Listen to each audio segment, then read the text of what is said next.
ఇకపోతే ఏపీ ప్రభుత్వం P4 పథకాన్ని చాలా ప్రతిష్టాత్మకంగా తీసుకుంది. అయితే దీని మీద కొన్ని విమర్శలు కూడా వస్తున్న పరిస్థితులను చూస్తున్నాము. అయితే దీన్ని ముందుకు తీసుకువెళ్లే ప్రయత్నంలో నిమగ్నమై ఉంది ఏపీ ప్రభుత్వం. ఈ నేపథ్యంలో చంద్రబాబు నాయుడు చేసిన వ్యాఖ్యను కనుక చూసినట్లయితే మానవత్వం ఉన్న ప్రతి వారు మార్గదర్శకులే అని చెప్పి అన్నారు. అంటే మానవత్వం ఉంటే సరిపోతుందా సార్? P4 పథకంతో పేదరికం పోతుందా? అంటే మానవత్వం ఉండాలి, పారదర్శకులు కావడానికి అది మొదటి కండిషన్. మానవత్వం ఉంటేనే సరిపోతుందా అంటే నాకు మానవత్వం ఉంది, కానీ ఒక 100 కోట్లు ఖర్చు పెట్టే కెపాసిటీ లేదు. ₹1 ఏం చేయగలుగుతాం? మానవత్వం ఉన్నవారు మార్గదర్శకులే కాదని అంటారు, కానీ P4లో మార్గదర్శకులు కావాలి అంటే వాళ్ళు బంగారు కుటుంబాన్ని అడాప్ట్ చేసుకోవాలి. అడాప్ట్ చేసి వారికి ఆర్థిక పరంగా ఇతరత్ర సహాయం చేయాలి. ఆ సహాయం చేసే కెపాసిటీ లేనప్పుడు మానవత్వం ఉంటే ఏం సరిపోతుంది? అక్కడే కదా ఇష్యూ వచ్చింది. ఏంటంటే ఏలూరు జిల్లా విద్యాధికారి DEO district education officer collector ఆదేశాలు కోట్ చేస్తూ హెడ్ మాస్టర్స్ మార్గదర్శకులుగా ఎన్రోల్ కావాలి, హెడ్ మాస్టర్స్ ఎన్రోల్ కావాలని ఒక ఆదేశాలు ఇచ్చాడు. సో దాన్ని ఉపాధ్యాయ సంఘాలు, ఉద్యోగ సంఘాలు వ్యతిరేకించాయి. తర్వాత మీకు సాలూరు, ఉత్తరాంధ్రలో సాలూరు మున్సిపల్ కమిషనర్ కూడా ఉద్యోగులకు ఇదే రకంగా మీరు P4లో మార్గదర్శకులు చేయాలని ఆదేశాలు ఇచ్చారు. ఉద్యోగులు అంటే ఎవరు? మున్సిపల్ అధికారులే కాదు, ఆఖరి అంగన్వాడీలకు కూడా మార్గదర్శకులు చేయమన్నారు. సో వాళ్ళు గోల్ ఏంటంటే మా దగ్గర ఉన్న డబ్బులు ఏంటి, మేమే మార్గదర్శకత్వం వహించగలుగుతాం. P4లో మార్గదర్శకత్వం వహించాలి, ఒక కుటుంబాన్ని అడాప్ట్ చేసుకోవాలి అంటే ఆ కుటుంబానికి ఆర్థికంగా, సాంకేతికంగా, విద్యాపరంగా అన్ని రకాలుగా సహకరించాలి కదా. ఓన్లీ ఉచిత సలహాలు ఇస్తే సరిపోదు కదా. కష్టపడి చదువుకో నాయనా అని అంటే మార్గదర్శకత్వం కాదు కదా. So physical and material support ఉండాలి. అది మా దగ్గర ఎక్కడ కెపాసిటీ ఉంటుంది? మీరేదో పారిశ్రామికవేత్తల్ని, సంపన్నుల్ని, డబ్బులున్న వాళ్ళను చేయాలంటే వాళ్ళేమో సరిపోతలేరు. P4 పథకాన్ని సర్వరోగ నివారణగా చంద్రబాబు నాయుడు ప్రజెంట్ చేయడం వల్ల చిన్న సమస్య ఇది. ఎందుకంటే చంద్రబాబు నాయుడు ఏంటంటే కొత్త ధనాన్ని ఆస్వాదించే నాయకుడు. అందులో భాగంగా ఇప్పుడు క్వాంటమ్ వ్యాలీ అంటున్నాడు. క్వాంటమ్ వ్యాలీతో లక్షల ఉద్యోగాలు వస్తాయా? రావు. ఆయనకు కూడా తెలుస్తుంది. క్వాంటమ్ వ్యాలీ గొప్ప ఆలోచనే, కాదని అనలేదు.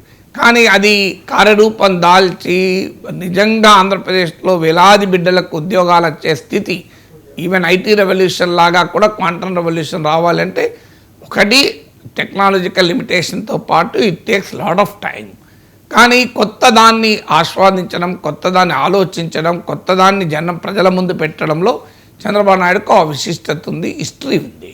అందుకు P4 కూడా ఒక కొత్త అంశంగా ముందు పెట్టాడు. అంతకుముందేమో ఆర్థిక సంపద సృష్టించి సంక్షేమాన్ని చేస్తాం, ఆ రకంగా పేదరికం నిర్మూలిస్తామన్నాడు. మరి సంపద ఒక్క ఏడాదిలో, 2 ఏళ్ళలో ఆంధ్రప్రదేశ్ జీడిపి డబుల్ అవుతుందా?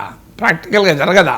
బహుశా ఆయనకు కూడా అర్థమవుతున్నట్టుంది. సంపద సృష్టి అంత సులభంగా జరగదు, అంత డ్రమాటిక్గా జరగదు. అందువల్ల ఇప్పుడు సంపద సృష్టి కాదు, ఆల్రెడీ సంపద సృష్టించుకున్న వాళ్ళని పట్టుకొని వాళ్ళ ద్వారా పేదలకు పంచడం అనేది. ఇది గాంధీజీ ట్రస్టీషిప్ మోడల్ అని ఎకనామిక్స్లో మొదటి నుంచి ఉంది.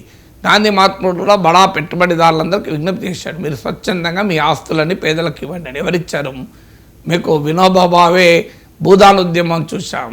కొండలు, గుట్టలు, సీలింగ్ భూముల్ని భూస్వాములు భూదాన ఉద్యమానికి దానమిచ్చి మేము దాన కన్నులుగా చూపెట్టుకున్నారు. ఇప్పటికీ భూదాన్ ల్యాండ్స్ మీద అనేక లీగల్ ఇష్యూస్ ఉన్నాయి.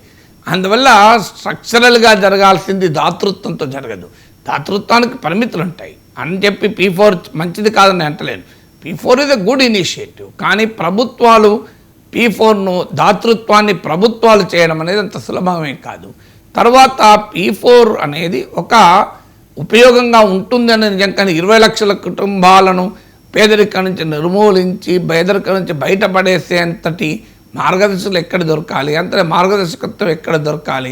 ప్రభుత్వంతో కాంట్రాక్ట్లు ఉన్నవాళ్ళు, ప్రభుత్వంతో లైసెన్సులు ఉన్నవాళ్ళు, ప్రభుత్వంతో లావాదేవీలు ఉన్నవాళ్ళు ఎందుకు పంచాయతీ P4లో చేరితే చంద్రబాబు నాయుడు మమ్మల్ని మెచ్చుకుంటాడు కదా అని చేరవచ్చు. కానీ స్వచ్ఛందంగా ఎంతమంది ముందుకు వస్తారనే ప్రశ్నార్థకమే. మన కార్పొరేట్ సోషల్ రెస్పాన్సిబిలిటీ ఉంది, చట్టమే ఉంది. 2% మీరు CSR ఖర్చు పెట్టాలి. కొత్తగా P4 ఏముంది?